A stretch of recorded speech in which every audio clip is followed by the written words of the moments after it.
उद्धव ठाकरे राज्यभर 72 सभा घेणार आहेत। लोकसभेसाठी ठाकरेंच्या या 72 सभा नियोजित करण्यात आल्या।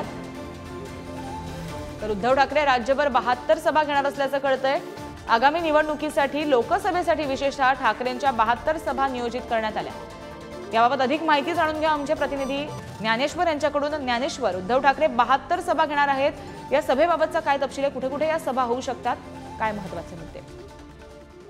लोकसभेची रणधुमाळी सुरू झालेली आहे आणि आपण बघतोय वेगवेगळ्या टप्प्यांमध्ये ज्या निवडणुका होणार आहेत त्याच्यासाठी ज्या प्रचार सभा होणार आहेत त्याची तयारी वेगवेगळ्या पक्षांकडून केली जाते। शिवसेना उद्धव बाळासाहेब ठाकरे पक्षाचा जर विचार केला तर उद्धव ठाकरे हे स्वतः राज्यभरात 72 ठिकाणी वेगवेगळ्या लोकसभा मतदारसंघांमध्ये प्रचारासाठी सभा घेणार आहेत अशी अत्यंत विश्वसनीय सूत्रांकडून माहिती मिळते। प्रचाराचं जे नियोजन आहे ते अत्यंत सूक्ष्म पातळीवर ठाकरेंकडून केलं गेलं आणि ज्यामध्ये तब्बल 72 सभा स्वतः उद्धव ठाकरे हे राज्यातल्या वेगवेगळ्या भागांमध्ये जाऊन प्रचार सभा घेतील आपापल्या उमेदवारांसाठी, पर्यायानं महाविकास आघाडीसाठी। तेव्हा ज्या ज्या ठिकाणी त्यांचे उमेदवार आहेत त्या ठिकाणी तर त्यांच्या सभा होतील हे तर निश्चितच आहे।